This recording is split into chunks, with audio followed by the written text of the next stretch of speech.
I'm Lindsay, 24, leading a development team at a top tech firm in Austin, Texas. Last month, I watched my parents, Jeffrey and Pamela, crumble when they saw what their brand new Mercedes-Benz SUV truly cost them. 4 years ago, I was an 18-year-old with a broken heart, betrayed when they refused to pay for my college, choosing instead to cruise Dallas in that car to impress their friends. Lindsay, deal with it, my dad snapped, brushing me off like I didn't matter. So I did. I fought tooth and nail, built a career that left them stunned, and turned their selfishness into something they never expected. If your family ever let you down, share your story in the comments, hit like, and subscribe for more real stories like this. In our picture-perfect Dallas suburb where every house screamed money, I grew up certain college was my future. My dad, Jeffrey, owned a construction firm that built half the mansions around us, and my mom, Pamela, handled PR for upscale brands, always looking like she belonged on a billboard. We weren't billionaires, but we lived like it. Private school beach trips to Galveston, a lifestyle that turned heads. From my earliest memories, my parents were fixated on appearances. Dad shelled out thousands for country club memberships to network with big shots, while Mom threw charity galas to flaunt our flawless home. Perception is everything, Lindsay, Dad would lecture when I questioned why we needed a new Lexus when our old one worked just fine. People respect what they see.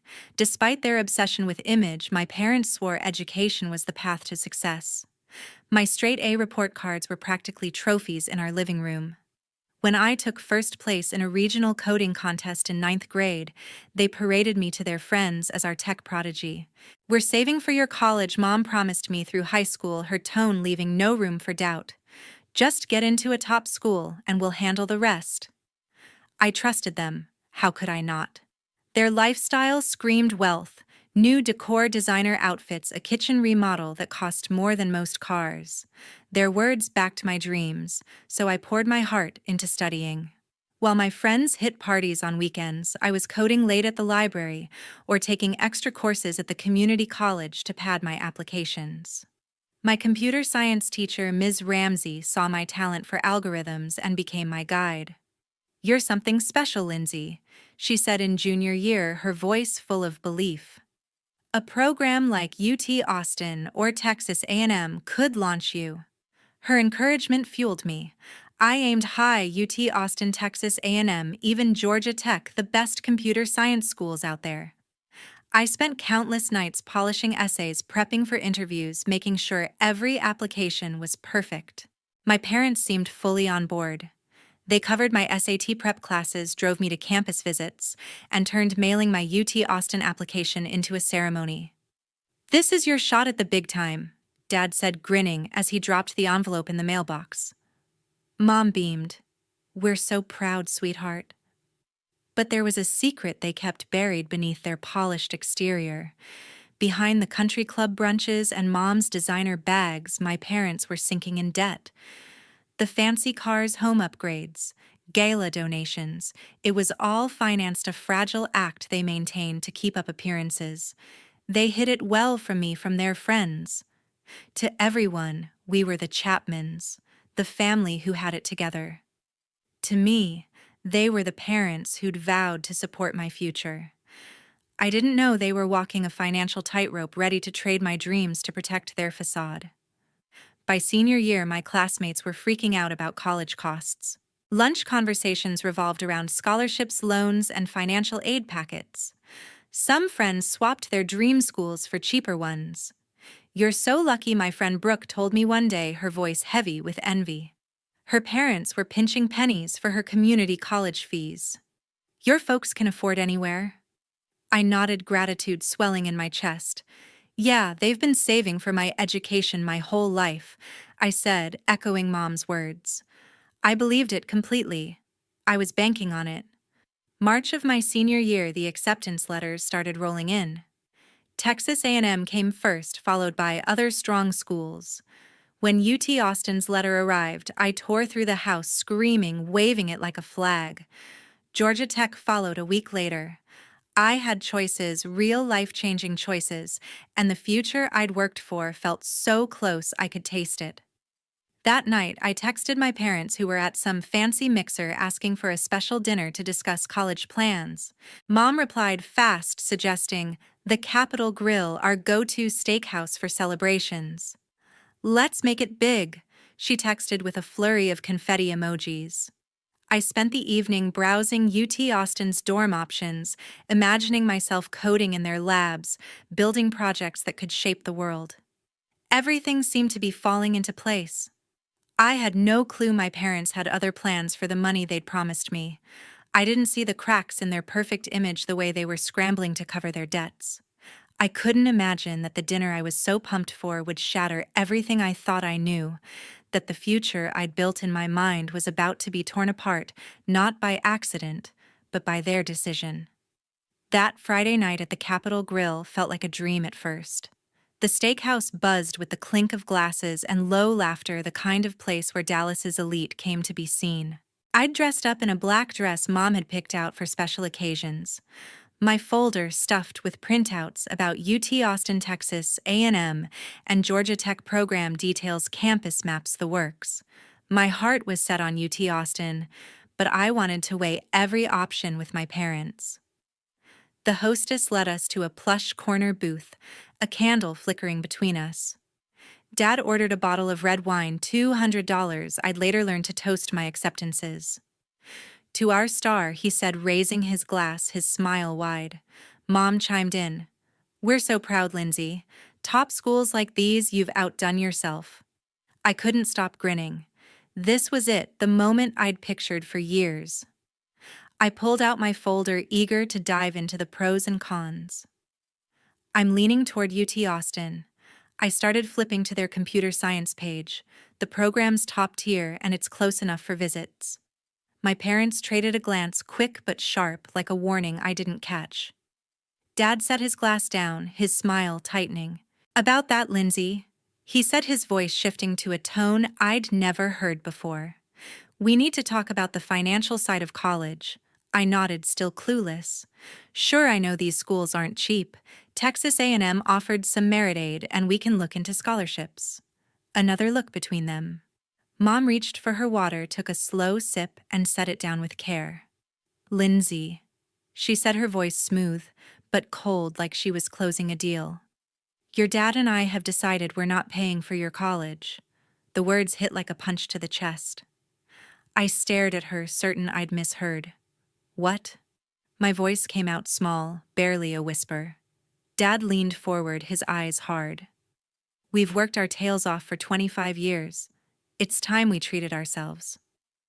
I blinked, waiting for the punchline, for them to laugh and say it was a joke. It never came. "Treated yourselves?" I echoed, my brain scrambling. "What about the money you saved for my education?" Mom's smile didn't waver, but it was empty. "Plans change, sweetheart. We've ordered a Mercedes-Benz SUV, top of the line, custom rims, the whole package. It's being delivered next week." My mouth went dry. "A car," I repeated, my voice cracking. "You're choosing a car over my college?" Dad's jaw tightened. "It's not just a car, Lindsay. It's an investment in our image. You don't get how much appearances matter in our world." I felt the room spin, the chatter and clinking glasses fading to a dull roar. "But you promised," I said, tears burning my eyes. "All those years you said you'd handle it if I got into a good school." Mom sighed, like I was being dramatic. "Promises aren't contracts, Lindsay. There are loans, scholarships, work-study programs. Kids your age figure it out." Dad nodded, cold as stone. "You need to learn to stand on your own. We're done carrying you." "Carrying me?" I snapped, my shock turning to fire. "You pushed me to apply to these schools. You said I was your future tech star." Mom waved a hand, signaling the waiter for more wine. "Don't make a scene, Lindsay. You're acting entitled." "Plenty of kids pay their own way." "Entitled?" The word stung like a slap. "You're my parents," I said, my voice shaking. "You told me to focus on grades because you'd take care of the rest. And now you're what, buying a car to show off to your country club friends?" Dad's face darkened. "Watch your tone. We've given you 18 years of a good life. That's more than enough." Mom leaned in, her voice low but sharp. "And one more thing, Lindsay. This stays between us. You don't go blabbing to your friends or anyone else. Our image is on the line, and you'll respect that." I stared at them, my heart pounding. They weren't just taking my future, they wanted me to lie to protect their facade, to pretend everything was fine, while they drove around in a car that cost more than a year at UT Austin. The waiter brought our appetizers, oblivious to the bomb they'd just dropped. I couldn't touch the food, my stomach churning. "So what am I supposed to do?" I asked, my voice raw. "Give up everything I've worked for?" Dad shrugged, slicing into his steak. "Pick a cheaper school, get a job, take out loans. Life's not a free ride." Mom sipped her wine, her eyes cold. "Deal with it, Lindsay. We've done our part. Now it's our turn." The rest of the dinner was a blur. They talked about the car, leather seats, sunroof, how it'd turn heads at the next gala, while I sat there numb, my dreams crumbling. When Dad's credit card came back after covering our $300 meal, I couldn't help but think that single bill could have bought my textbooks. Back home, I locked myself in my room, collapsing onto my bed. My phone buzzed with a text from Brooke asking which college I'd picked. I couldn't reply. How could I tell her my parents chose a car over my future? How could I explain to UT Austin I wasn't coming because my college fund was parked in our driveway? I cried until my throat burned, waves of shock and betrayal crashing over me. But sometime past midnight, something shifted inside me. If my parents wanted me to deal with it, I would, not for them, but for me. They didn't believe in my dreams, but I still did. Somehow I'd find a way forward, even if it meant starting from nothing. The next morning, I woke with puffy eyes but a spark of resolve. If they wouldn't help, I'd find someone who would. I just didn't know how hard that fight would be. If my parents thought I'd crumble because they chose a Mercedes-Benz SUV over my college fund, they were dead wrong. I wasn't doing this for them anymore. I was doing it for me. I grabbed my phone and started calling financial aid offices. My voice shaky but determined. UT Austin. My dream school was first. The administrator was kind but blunt. "Ms. Chapman, your parents' income is well above our need-based aid threshold," she said. "Since they're your legal supporters, you don't qualify regardless of their refusal to pay." I called every school that accepted me. Texas A&M, Georgia Tech, smaller programs. The answers were the same. My family looked rich on paper, and the system didn't care that my college fund was now parked in our driveway. With elite schools out of reach, I turned to state universities. The University of Texas at Arlington offered a partial merit scholarship covering about half the in-state tuition. It wasn't UT Austin, but their computer science program was solid, and it was my only shot. 2 weeks after that gut-punch dinner, I faced my parents in our too-perfect living room. "I'm going to UTA," I said, my voice steady despite the knot in my chest. "I'll live in the cheapest dorm, work part-time, and take loans for the rest." Mom looked relieved, like I'd solved their problem. "That's practical, Lindsay. UTA is a fine school." Dad nodded, his face blank. "Sounds like a plan." No apology, no guilt, just a quick shift to their next obsession, the car's delivery date. "The interior's unreal," Mom gushed, scrolling through photos on her phone. I walked away, my stomach twisting. I landed a summer job at a mall coffee shop pouring lattes for $8 an hour. The day before their SUV arrived, I helped Mom unpack her new designer sunglasses, each pair worth more than my future textbooks. They barely noticed me, too busy posting the Mercedes on social media with captions like, "Living the dream." While I pulled double shifts, my phone buzzed with their updates, them posing by the car grinning at country club events, their debt-fueled facade still airtight. I stopped checking their posts after a week, the betrayal too raw. August came, and I moved into UTA's oldest dorm, a cramped room with peeling paint and creaky beds. My roommate Brooke was a mechanical engineering major from Fort Worth, also working her way through school. "This place is rough," she laughed, stacking her books on a shaky shelf. "Better than nothing," I said, my mind flashing to UT Austin's glossy dorms. Reality hit fast. I'd scored a job at the campus library 10 hours a week, and another waiting tables at a local diner weekends and 2 weeknights. Between classes, work, and studying, I averaged 4 hours of sleep.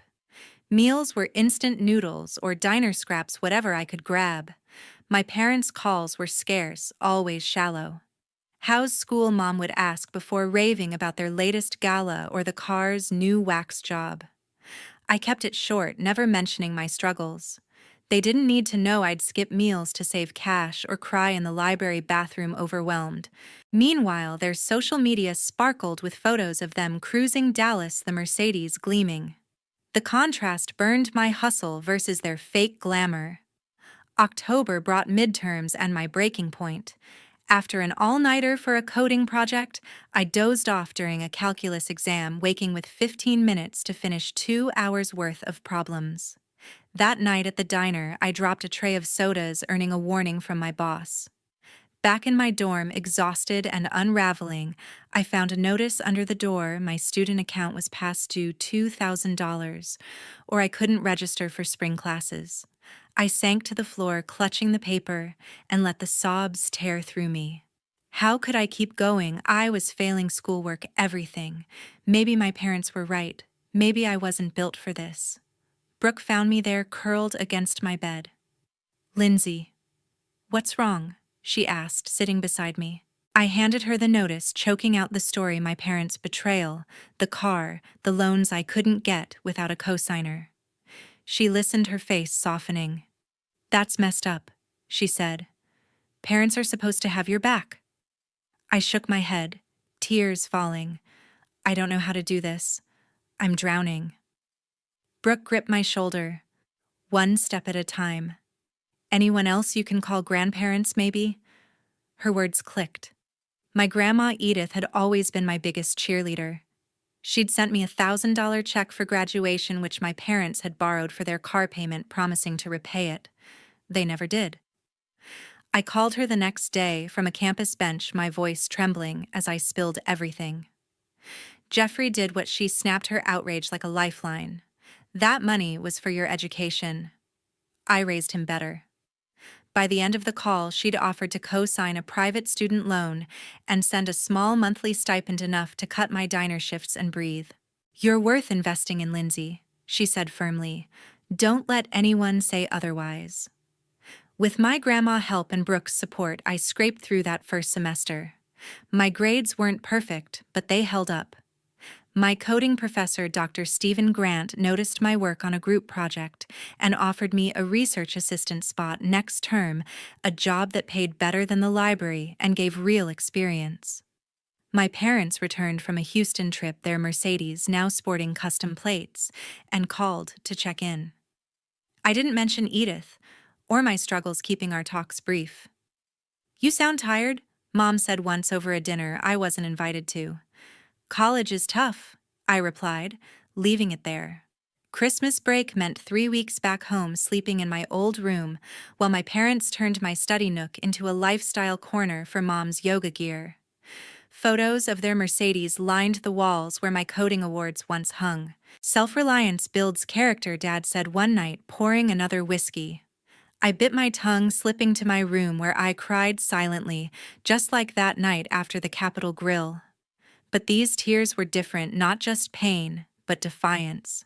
I'd make it, not because of them, but despite them. And deep down, I knew this was just the start of my fight. Spring semester at UTA marked a turning point. With Grandma Edith's stipend and Brooke's pep talks, I found a rhythm classes research assistant work with Dr. Stephen Grant and fewer diner shifts. Sleep was still scarce, but I could breathe. My coding skills sharpened, and I started to see a path forward, not just survival. Dr. Grant, my professor, noticed my knack for algorithm design. "You've got a spark, Lindsay," he said after I debugged a complex project. "There's a regional coding competition coming up.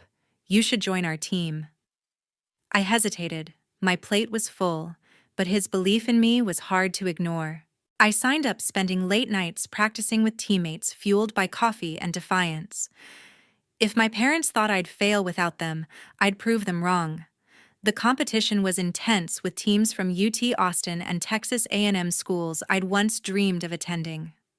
To my shock, our UTA team took second place, beating several heavyweights. Dr. Grant beamed afterward. "Your algorithm optimizations carried us," he said. "I'd like to recommend you for a summer internship at CodeZap Technologies." My heart raced. CodeZap was a rising tech firm in Austin, competitive but well-paying with housing included. I threw myself into the application, building a portfolio of my best code, practicing interviews with Brooke until I could ace every question. When the offer came, I called my grandma first. "I got it," I shouted, my voice cracking. "Full-time, 12 weeks housing covered." She laughed, warm and proud. "I never doubted you, Lindsay." My parents' reaction was another story.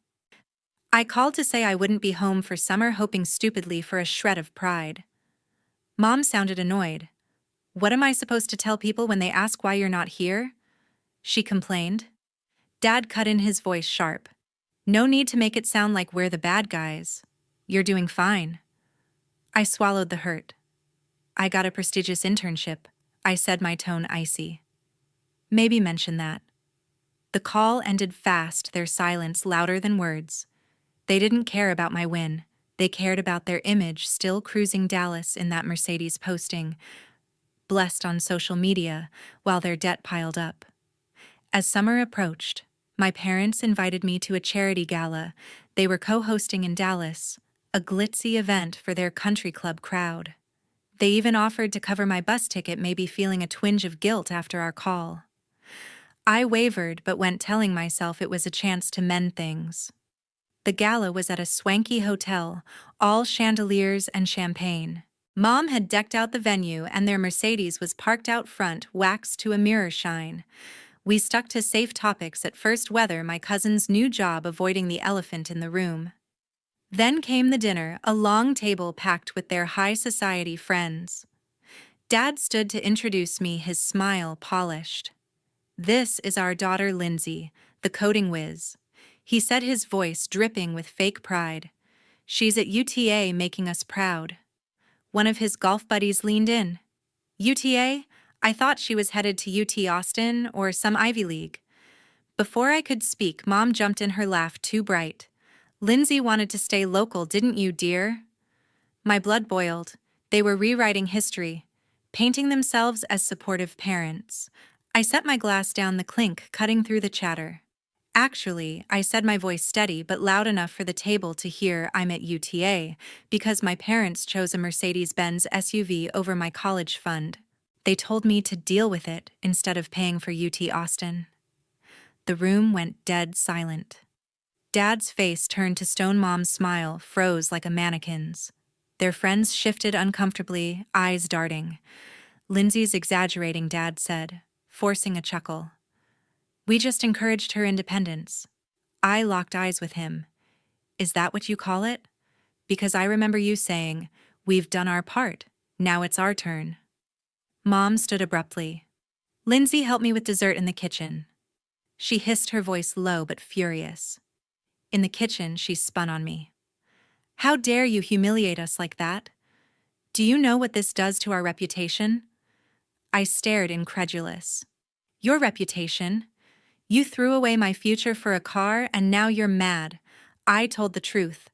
Dad stormed in, his face red. "You're being dramatic. We gave you 18 years of support. Most kids get nothing." My voice didn't waver. Most parents don't promise their kid college, then snatch it away for a status symbol. You told me to keep quiet to protect your image. I'm done lying for you. Mom's eyes welled up, but her voice was ice. "If you can't respect what we've done for you, maybe you shouldn't be here." I nodded, calm washing over me. "You're right." I walked out through the stunned gala crowd to the lobby and called an Uber to the bus station. Before leaving, I turned to them one last time. "I'm going to make it despite you," I said quietly. "And someday, you'll regret choosing that car over me." The Uber ride was a blur, tears streaming as I processed what I'd done. But by the time I reached Arlington, a strange peace settled in. I'd cut the cord no more, pretending no more, protecting their lies. The next day, I emailed my parents. "I need space," I wrote. "I'll update you on big stuff, but don't contact me otherwise." Their replies came fast. Mom's defensive, dad's angry, but I archived them without responding. I blocked their numbers and unfollowed their social media, their Mercedes-filled posts too painful to see. Edith was the only family I kept close. "Sometimes you have to protect yourself," she said when I told her. "This isn't about punishing them, it's about saving you." Her words gave me strength. With my parents out of my daily life, I dove into the Code Zap internship, my studies, and new friends who valued me for me, not what I could do for their image. That summer at Code Zap was a game changer. My supervisors loved my work on a data processing algorithm, offering me a part-time remote role during junior year. It paid better than the diner, letting me drop those shifts and focus on school. Dr. Grant kept mentoring me, pushing me to submit my code to tech journals. "You're building a name for yourself," he said, grinning. Brooke, now more like a sister, celebrated with me over cheap tacos when I got my first real paycheck. "You're killing it," she said, tossing a chip at me. I laughed, but her words stuck. I was rising, not just surviving, and somewhere deep down I knew my parents would soon face the real cost of their choice. Junior year at UTA was when everything clicked. My part-time role at Code Zap Technologies, earned from that summer internship, gave me financial breathing room. I dropped the library job, slept more than 4 hours a night, and my grades shot up. Dr. Stephen Grant, my mentor, kept pushing me. "Your work's getting noticed, Lindsay," he said, forwarding my algorithm project to a tech journal. When it got published, Brooke insisted we celebrate with pizza in our dorm now, in a slightly better building than freshman year. "You're a rock star." She grinned, tossing a crust at me. I laughed, but I felt it. I wasn't just scraping by anymore. I was building something real. That fall, Code Zap offered me a full-time junior developer role after graduation, with a salary that made my jaw drop, plus a signing bonus to clear half my student loans. I accepted moving to Austin that June. My new manager, Valerie, welcomed me with a warm smile. "We're thrilled to have you," she said. "Your internship work was stellar." During orientation, I spotted a company program, the Code Zap Opportunity Fund, offering scholarships for students with big dreams but no financial backing. It hit close to home. I reached out to the fund's director, Colin, to learn more. "We're always looking for employee input," he said. "Got any ideas?" I did a scholarship for students like me, whose parents could afford college but chose not to. By my first year at Code Zap, I was thriving. My team praised my innovative fixes to our data platform, and my optimization algorithm caught the CTO's eye, earning me a shout-out in a company-wide meeting. I poured my evenings into the Opportunity Fund, reviewing applications that echoed my story: kids fighting for their education against parents who prioritized luxury. I pitched a new scholarship drive forward, funded partly by my signing bonus. It would cover full tuition for students whose parents opted for status symbols like fancy cars over their kids' futures. Colin loved it. "This is personal for you, isn't it?" he asked. I nodded, my throat tight. I know what it's like. The scholarship launched that spring, supporting 3 students. I crafted the essay prompt myself. How have you overcome family obstacles to pursue your education, and how will you help others do the same?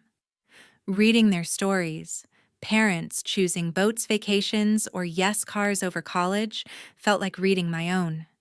I added a mentorship component, pairing recipients with Code Zap employees for career guidance. Valerie jumped in as a mentor, saying, "You're changing lives, Lindsay." I didn't tell her it was healing mine too. My personal life steadied. I moved into a small Austin apartment, my first real home. I joined a coding meetup, made friends, and started dating Randy, a finance analyst who got my complicated family history without judgment. "You're stronger for it," he said one night, walking me home. Edith, still my rock, visited for my 22nd birthday, bringing homemade cookies and a $5,000 check. "Pay down those loans," she said, hugging me. "I'm so proud." My parents, Jeffrey and Pamela, stayed on the sidelines. I sent brief updates graduation my CodeZap job, but their replies were curt, never addressing the past. I kept my distance, their Mercedes-filled social media posts, a reminder of why. 2 years into my CodeZap job, I hit a milestone. My team's new recommendation algorithm boosted platform efficiency by 30%, landing me a promotion to team lead at 24. A tech magazine featured me in their Rising Stars list, citing my scholarship work. The article spread, and soon my parents emailed me, subject line, "We'd like to talk." They were coming to Austin for Dad's industry conference and wanted to meet. I hesitated, talking it over with Edith and Randy. "You're in control now," Edith said. "Hear them out, but set your terms." I agreed to meet at a quiet cafe near my office, my turf. They walked in looking older, Dad's hair grayer, Mom thinner. "Lindsay." Mom said, her voice catching, reaching for a hug. I stepped back, offering a handshake. "Good to see you," I said, neutral. We sat, the air heavy with unspoken words. They made small talk, weather their flight, before Mom broached my career. "We heard about your promotion," she said, tentative. "CodeZap sounds impressive." Dad nodded. "Big achievement for your age." I leaned back. "It took a lot of work," I said pointedly. "Work I did alone." They shifted uncomfortably. "We always knew you'd do well," Mom said, missing my tone. I cut in. "Want to see my office? It's a few blocks away." They nodded eagerly, maybe sensing a chance to reconnect.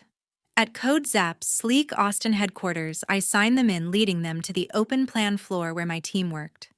Colleagues waved and Valerie stopped by. "Lindsay's our star," she said, smiling. "Her algorithm's a game changer." My parents puffed up, basking in reflected glory. In my office, small but mine, with awards and team photos, they took it all in. "You've done so much," Mom said softly. Then Colin knocked. "Lindsay, the Drive Forward scholarship materials are ready," he said.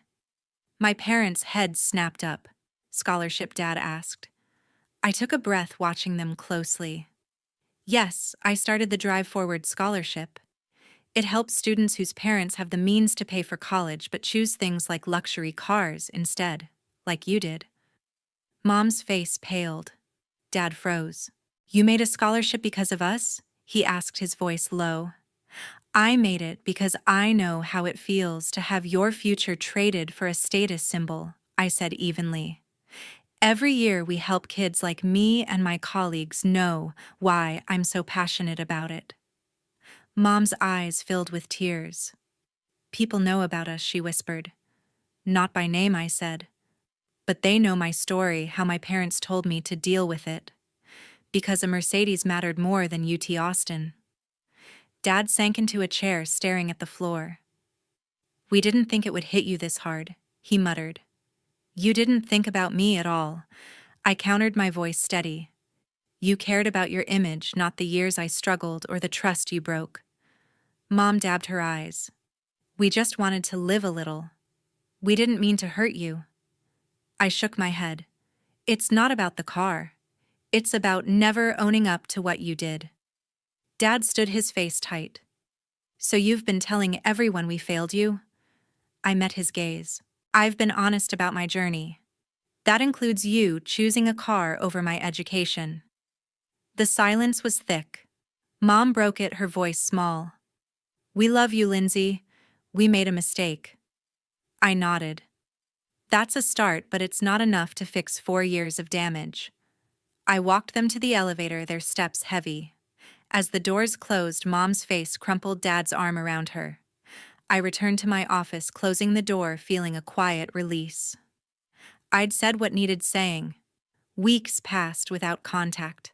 I focused on work, the scholarship, and my life with Randy and friends. Then one Sunday, Dad called. "Lindsay," he said, his voice tired. "Can we talk?" For the first time, he owned up, no excuses.